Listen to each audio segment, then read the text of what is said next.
Before we get into today's show, let me tell you about the latest deal from Mike Lindell, MyPillow. Once again, the big box stores have canceled their orders simply because they don't agree with Mike Lindell's politics. They don't like it because he supports President Trump. Well, he's going to pass that savings on to you. No more middleman. And boy, does he have some great deals on the Giza Dream Sheets and the Percal bed sheets. Listen to this. Giza Dream queen size, normally $139.98. Your wholesale price, $69.99 when you use promo code Joey. King size, only $79.99. The Percal queen size, normally $89.98. Your wholesale price, $29.98 when you use promo code Joey. Just call 1-800-893-4059 or go to MyPillow.com. Always use promo code Joey. Free shipping options available. This allotment's not going to last very long. When they're gone, they're gone.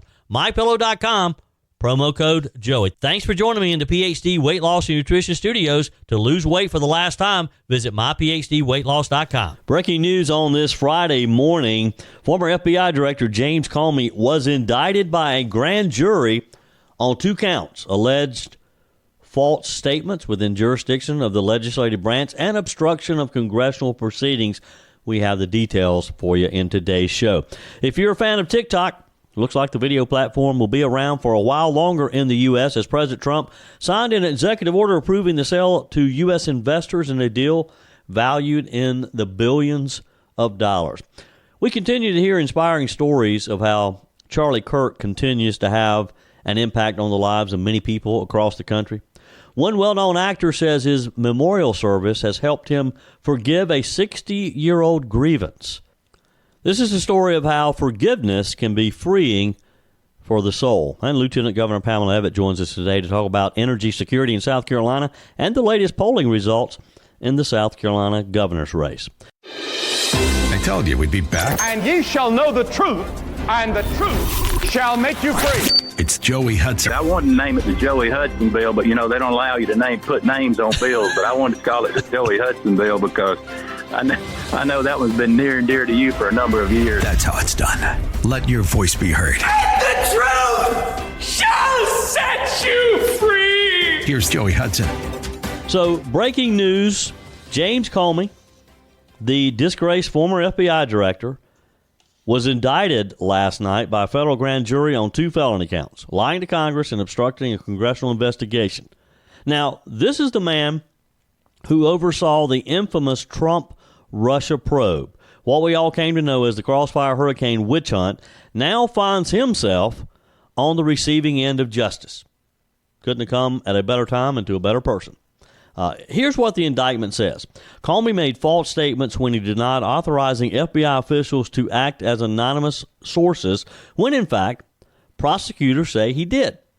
And he's accused of obstructing Congress by interfering with their investigation into leaks of sensitive information. So let's put this in plain English. He misled lawmakers and the American people and then tried to cover his tracks, like they often do. Attorney General Pam Bondi was very blunt. She said no one is above the law. She said that this DOJ will hold accountable anyone who abuses power and misleads the American people. And FBI Director Kash Patel, the man who now is trying to rebuild that broken agency, rebuild the trust of the American people in the FBI, went even further. He said this indictment is another step in restoring trust and ripping out the rot left behind by corrupt leadership from the Biden administration. His words, nowhere was this politicalization more blatant than during the Russiagate hoax. Now remember, it was James Comey's FBI that launched the Trump-Russia investigation back in 2016. An investigation that dragged on for years. It cost you and me millions and millions of dollars and hung over President Trump's first term like a cloud, a dark cloud. Robert Mueller eventually concluded there was no evidence of collusion, none. Then came John Durham's probe, which confirmed what so many of us suspected. The FBI ignored warning signs, failed to act on intelligence, and in some cases was manipulated by the Clinton campaign's dirty tricks. Durham's words were damning. He called it a clear failure and said the FBI had been targeted for political purposes. Now, and you better believe President Trump had something to say. Like always, on True Social, He called Comey one of the worst human beings this country has ever been exposed to and said this indictment is just the beginning of holding him accountable. His words, quote, "He's been so bad for our country for so long and is now at the beginning of being held responsible for his crimes. Make America great again." Let's not miss the big picture here, though. And there is a big picture. This isn't just totally about James Comey. This is about whether powerful bureaucrats, unelectable, unaccountable, can weaponize federal law enforcement against political opponents and get away with it. James Comey thought he could do that. James Comey and his cronies during the Biden administration, and then, look, let's even go back to Barack Obama and the Clintons. I mean, they all thought that they could use these federal agencies to investigate their political enemies. Donald Trump. James Comey thought he was the law. Not that he was above the law. He thought he was the final authority. He is one of the most arrogant people that I have ever seen in a position like that. Just had that smirk on his face, like, I'll get you one way or the other. No way you can touch me. Well, guess what? Mr. Comey is about to really see what justice is all about. He's about to be given a lesson in true justice. And like I said, couldn't have come at a better time to a better person. What do you hope the outcome is here? What is the appropriate punishment for something like this? And again, it is just so absurd. The fact that that Russiagate was hovering over us for years. And what just really makes me angry is to think about the waste of the millions and millions of dollars. We should make James Comey pay back every single penny of the money that was squandered because of his investigation, because he knew it wasn't true. He knew there was nothing there. He was grandstanding the whole time, and he had the ability to do that. He had the power to do that. When you put someone like James Comey in a position of power and trust like he was, they're going to abuse it every time. I mean, for years, conservatives have warned about a two-tiered justice system. The indictment last night is proof that maybe the tide is finally turning. I hope. I pray.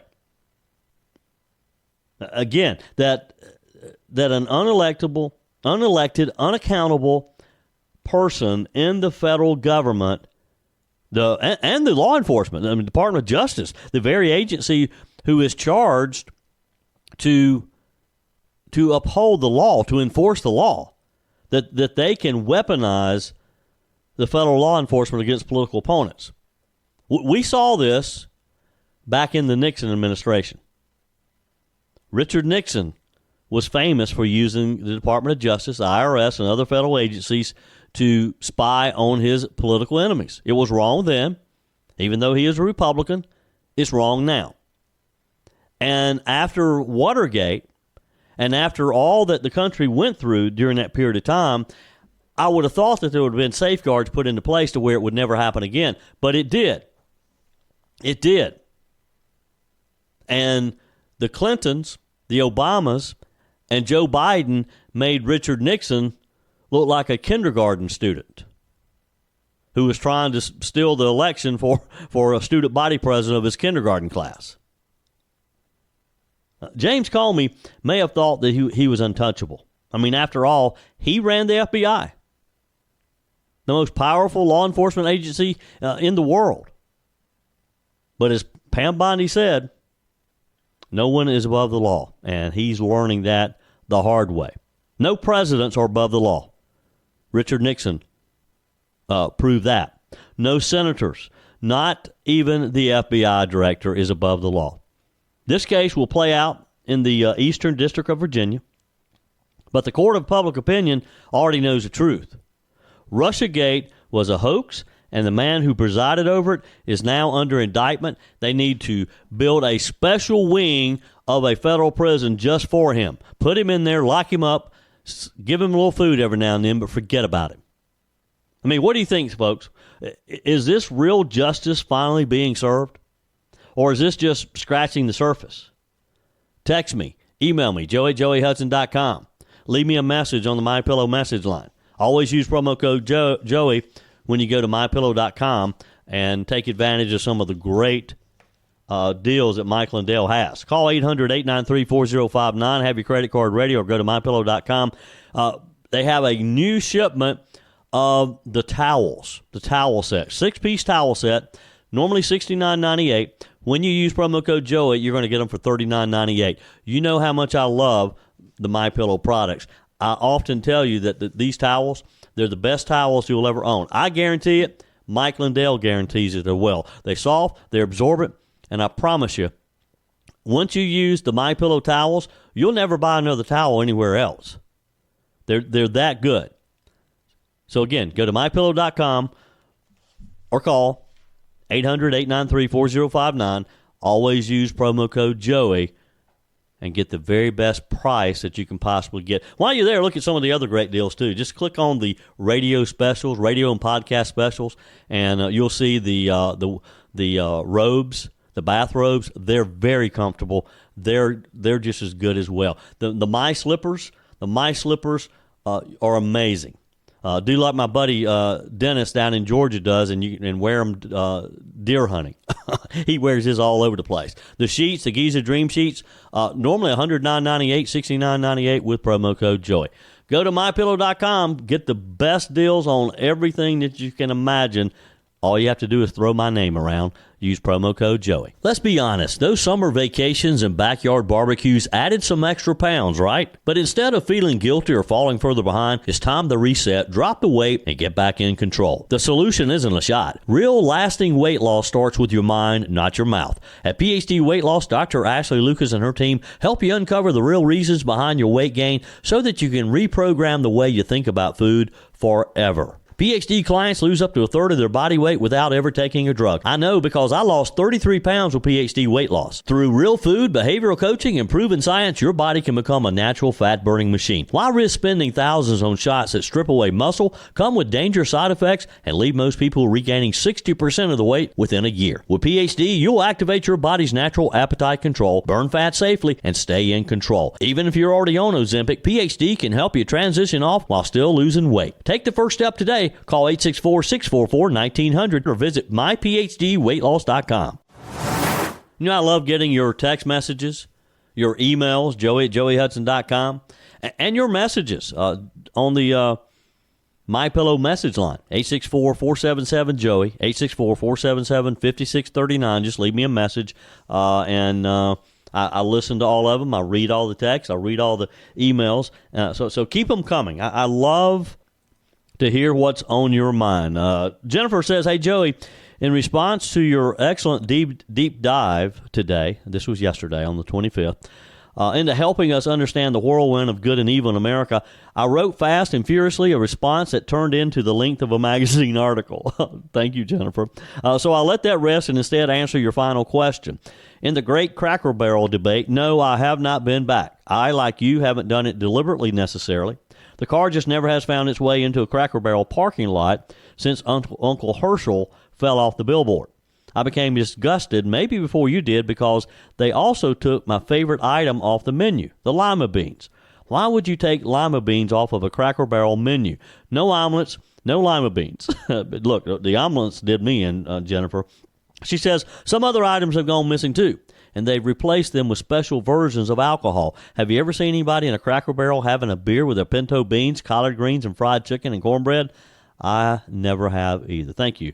I had several of you talking about Cracker Barrel. Tony says, Joey, in regards to Cracker Barrel, I don't go to Cracker Barrel because they're not doing the old traditional ways of cooking it home style. It's now processed and packaged food.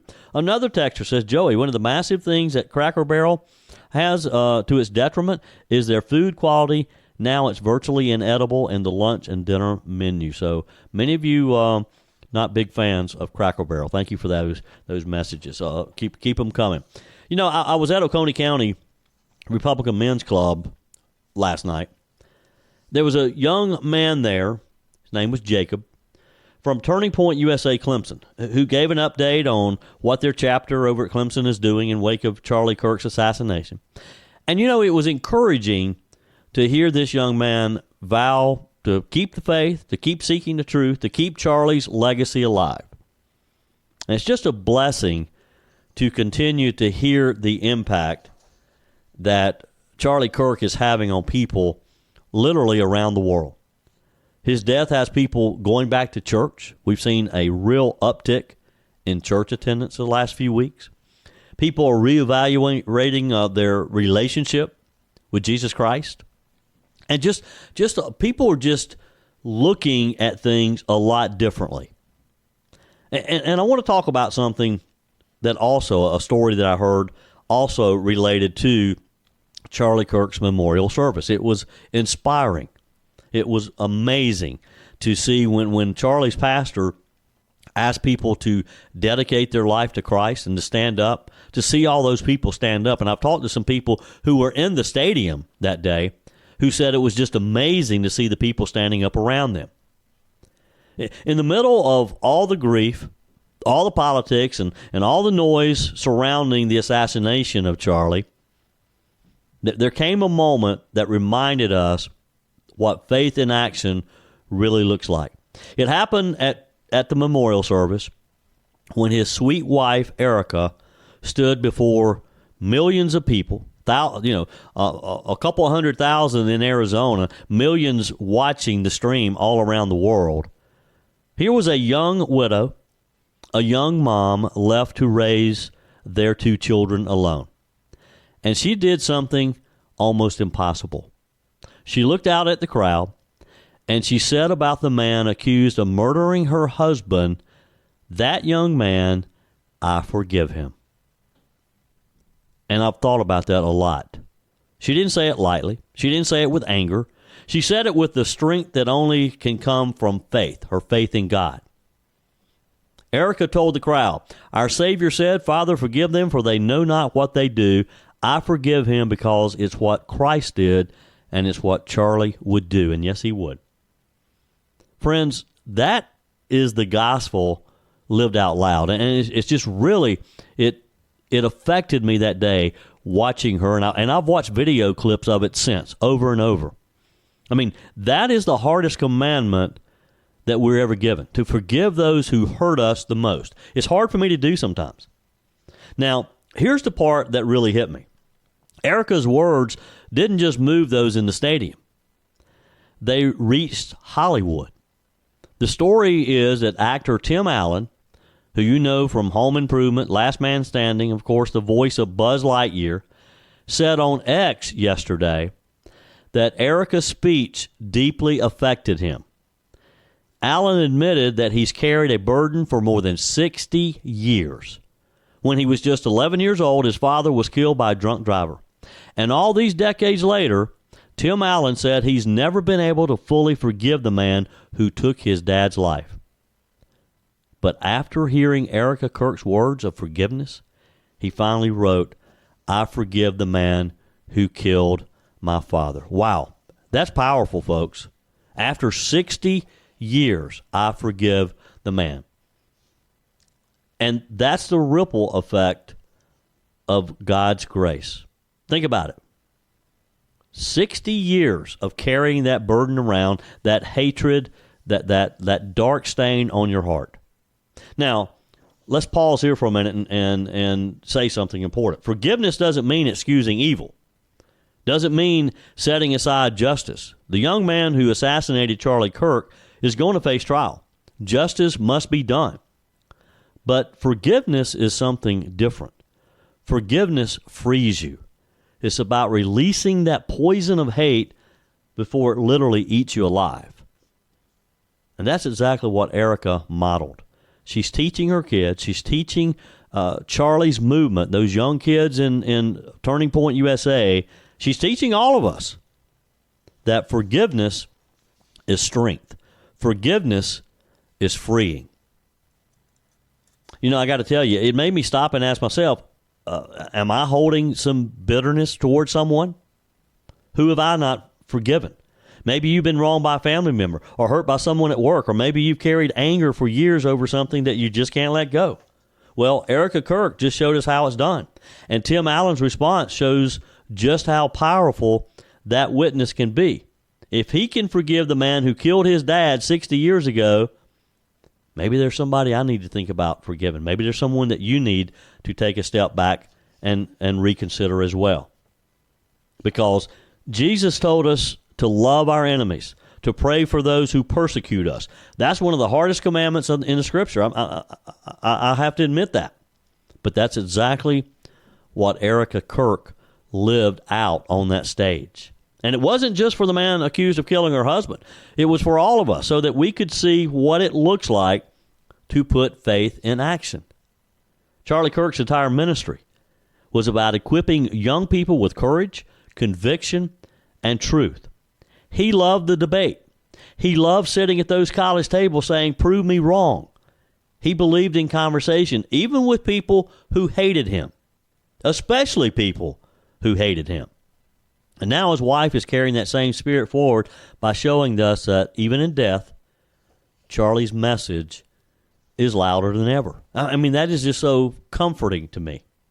Tim Allen said it best, though. He said he struggled for 60 years to forgive, but Erica's words gave him the strength. Folks, that's legacy. That's Charlie Kirk's legacy. That's impact. That's how one act of grace can change hearts far beyond the place that it was spoken in that stadium of almost 80, 90,000 people. So let me ask you this, and let's think about this as we head into the weekend. Who do we need to forgive? Who do you need to forgive? I'm thinking about who do I need to forgive. Who's that person that you've been holding on to that bitterness against you? Love to hear from you. Text me. Call me on the MyPillow message line, 864-477-JOEY. Email me, joey@joeyhudson.com. I want to hear your thoughts, because I think Erica's message is for all of us, not just for her family. And thank goodness that Tim Allen heard it, because obviously it has affected his life in a very big way. Will it affect yours as well? So the story that broke yesterday on TikTok really hits right at the crossroads of national security, technology, and free speech. This wildly popular app with 170 million American users is officially changing hands.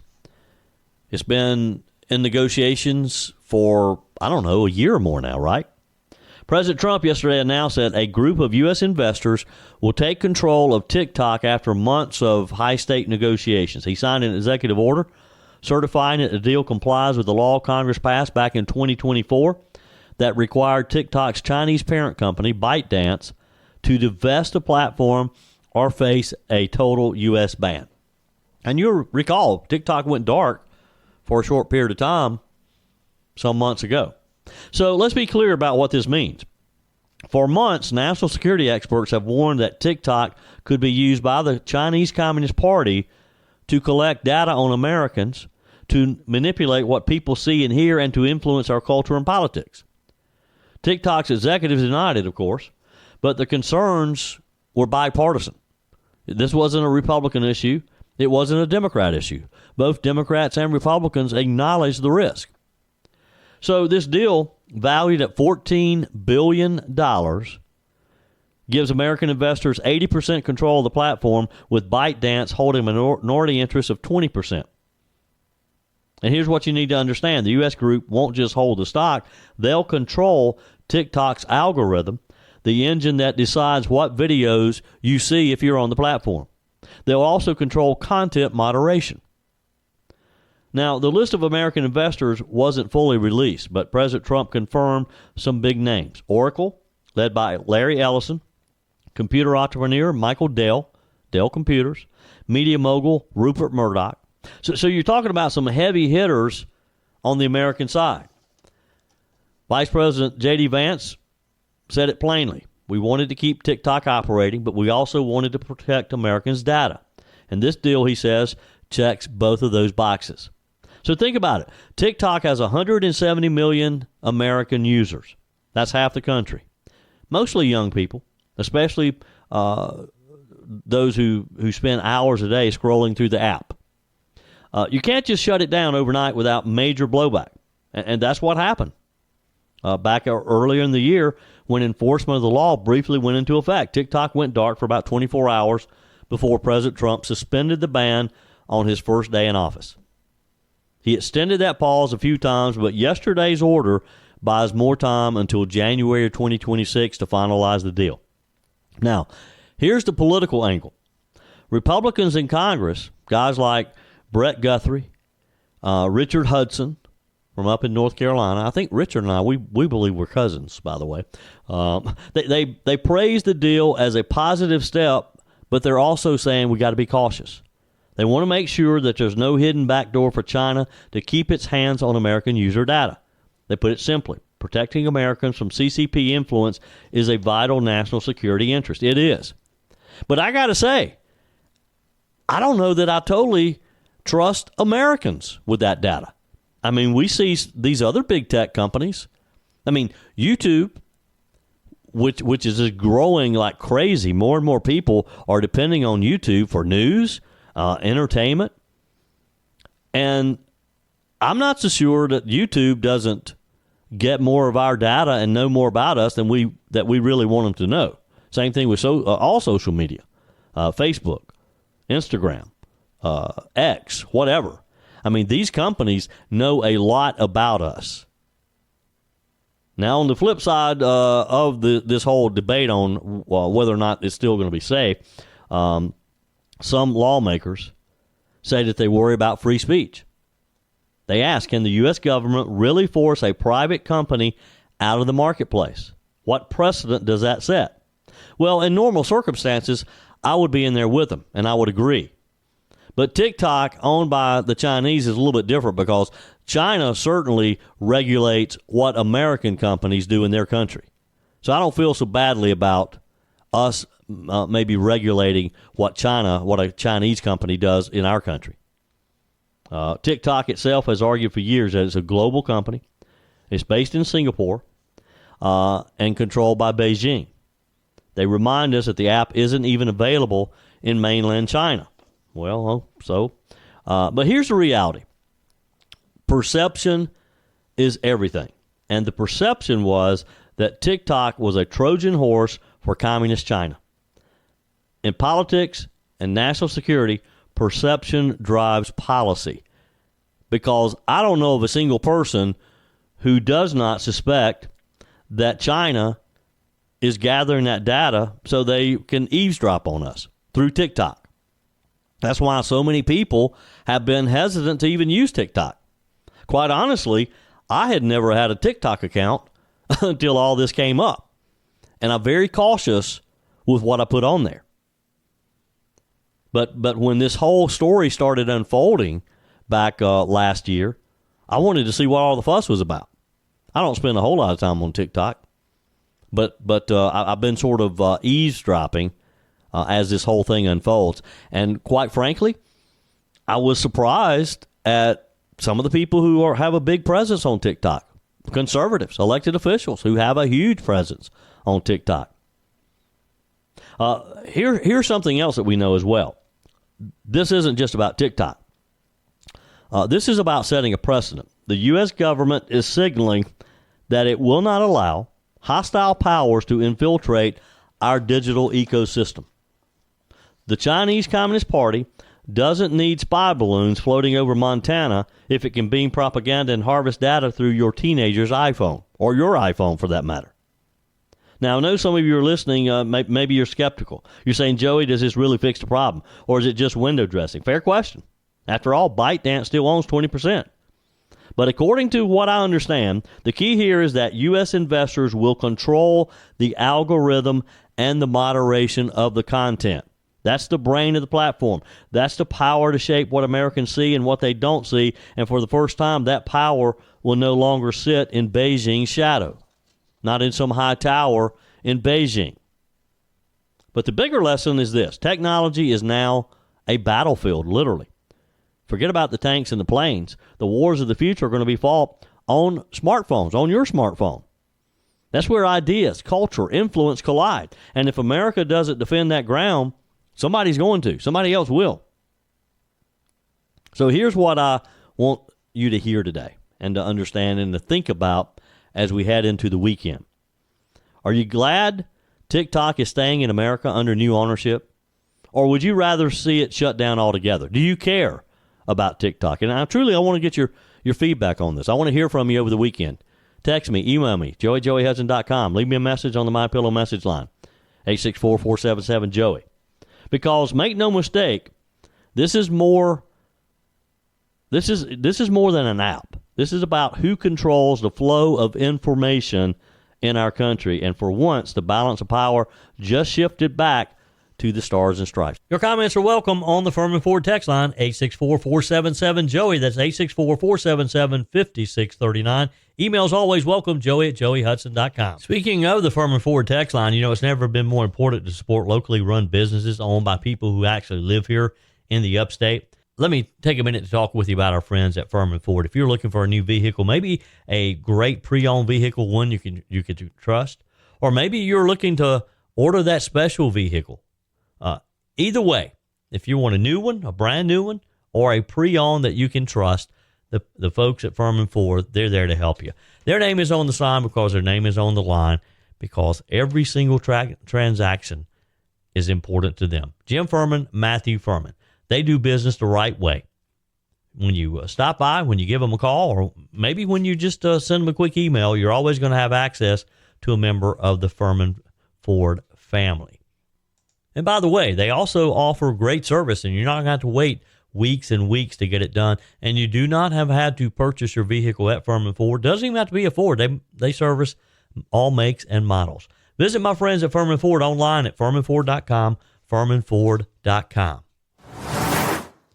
Joining me on our guest line, Lieutenant Governor Pamela Evette from the swamp, I understand, right? Absolutely. I am calling you from our nation's capital today. And, I got to tell you, Joey, thank you once again to the president. This is the first time I've been here since he's cleaned up the city.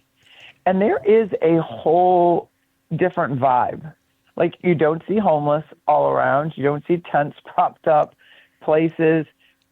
More people on the streets, walking around. And it's, again, thank you, Mr. President. It's amazing what cleaning up a city and making people feel safe once again can actually do to change the look and the feel of the places we go. So continue to do it, and we're standing behind you 100%. Yeah, and it's kind of interesting that you can do that if you want to do it. And why would a city like Chicago say that they don't want the president's help? It's called Trump derangement syndrome, Joey. Yep. Just, I was talking to someone yesterday, and they were saying, it's such a shame that, there's such a pushback to the president when he's doing these great things. And I said, the sad part is, if President Trump found the cure for cancer today, people either, one, wouldn't take it because he came up with it, or two, would be mad at him for not discovering it, years ago. Yeah. He would be the villain in their story no matter what good he does. So we just got to move past it and continue to support him. And it's really pushing the needle, because the people that are most victimized by crime in cities are the ones that are so appreciative you're there. Yeah. The protesters you see, as Vice President Vance talked about, are not the same people that live in these neighborhoods that are being overrun with violent crime. Yep. Can you tell us why you're there, or is it top secret? No, I can tell you I had a lot of meetings yesterday here in D.C., and then today I'll be taking part in the Republican Legislative Council's Energy Summit. And so, energy has been something I've really focused on.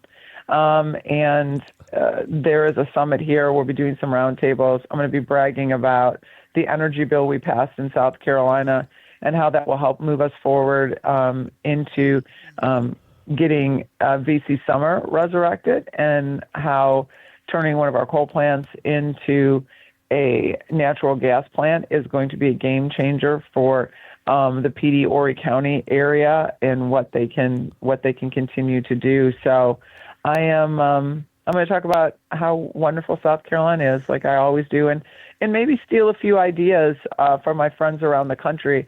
There's a good idea that pops on the table. I'm not bashful. I'll be happy to take that idea and take it back to South Carolina and run with it. Speaking of energy, we haven't talked about the VC Summer Project lately. Can you give us an update on whether or not we got a good proposal from someone, if that may move forward? We got a lot of great proposals. They haven't done the award yet. I mean, they're kind of looking through them. There was overwhelming response. But, you know, as they're waiting to kind of award, everybody continues to look at the site and inventory what's going on so that we can get ready to move forward.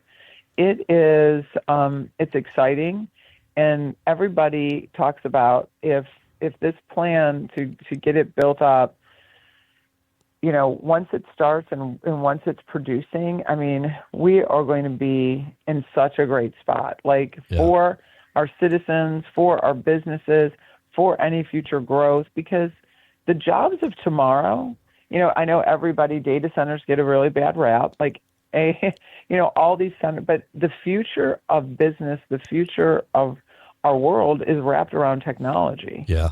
And so, I mean, we can say oh no, it uses too much electricity, but those places are going to be where all the jobs are. And, you know, the business world is saying this is where our future is going to take us. So we have to be prepared as a state because we want to keep the best and brightest right here, right? Yep. We don't want to be outworked and out innovated by North Carolina or Georgia or anywhere that takes the talent out of South Carolina and moves it, right? We want to make sure that our kids have futures right here in our great state. As a mom, that really warms my heart. Thinking that my kids will stay right here where I can see them and someday see my grandkids, Joey. That's my hope. Exactly. Yeah. With me today, Lieutenant Governor Pamela Evette. All right, we got to talk about this poll that was released this week in the governor's race. You and I talk about a lot of issues, and all. Of course, you're out there continuing to do your duties as lieutenant governor, but also on the campaign trail. This latest poll showing you and Nancy Mace neck and neck.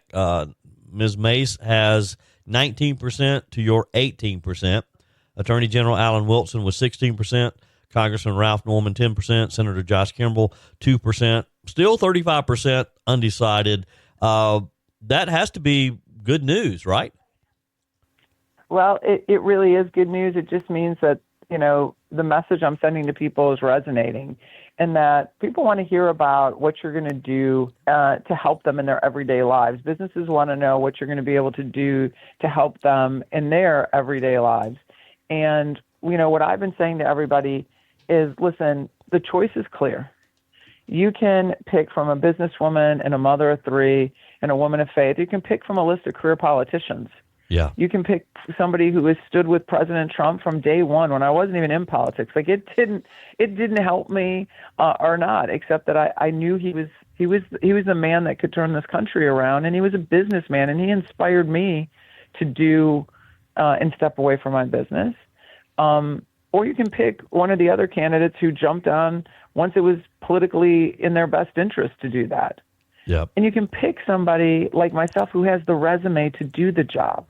I mean, I've been a CEO on the private sector, ran a very successful company, grew it into a national company. Or you can pick somebody that has not been on the private sector, that doesn't understand what it's like to create jobs, that doesn't understand what it will take to create an executive budget that encompasses $15+ billion, right? Yeah. Look at people's resumes, take the personal stuff out of it, look at their resumes and say, okay, who is going to have the vision and the knowledge to move our forward? And that's the message I've been giving people. It's just an honest assessment of who I am, and it seems to be resonating, Joey. I'm going to keep getting out there. I'm unapologetically going to ask every hand I shake for their vote. Yeah. And because I think it's important. One of the first people I met when I got to Columbia was a House rep, Bruce Bryant. and he said to me, Lieutenant Governor, everywhere you go, ask people for their vote. Don't assume because they're there listening to you that you have it, because everybody only has one vote, and they want to be asked for it. Yep. Good advice for sure. Lieutenant Governor Pamela Evette, be careful in the swamp and make your way back to South Carolina safely. We'll talk again next week. Thanks, Joey. Great as always to talk to you. Have a wonderful weekend. That's it for today's edition of Just the Truth. Thanks for joining me in the PhD Weight Loss Studios. To lose weight for the last time, visit myphdweightloss.com. If you haven't joined my mailing list yet, visit my website, joeyhudson.com. Click on the Connect with Joey button so that you can receive our emails and the most up-to-date news. Also, join me on my YouTube channel. Be sure and like, comment, and subscribe. Just search for Joey Hudson. As always, thanks for spending a few minutes of your day with me. Do me a favor and forward this episode to a few friends. Just click on the share button and send to your contacts. We need to build an army of conservatives to win our country back, and we can do that by continuing to share the truth with our friends and family. Keep those comments coming via the Furman Ford text line, 864-477-JOEY. Email to joey@joeyhudson.com, and I love your messages on the MyPillow message line. Again, that's 864-477-JOEY, 864-477-5639. Be sure and take advantage of the MyPillow special, just $14.88 on the standard MyPillows when you use promo code Joey. Order online at mypillow.com or call 800-893-4053. We're back again tomorrow and hope you'll plan to join us. Until then, remember, God's got this. He's still in control.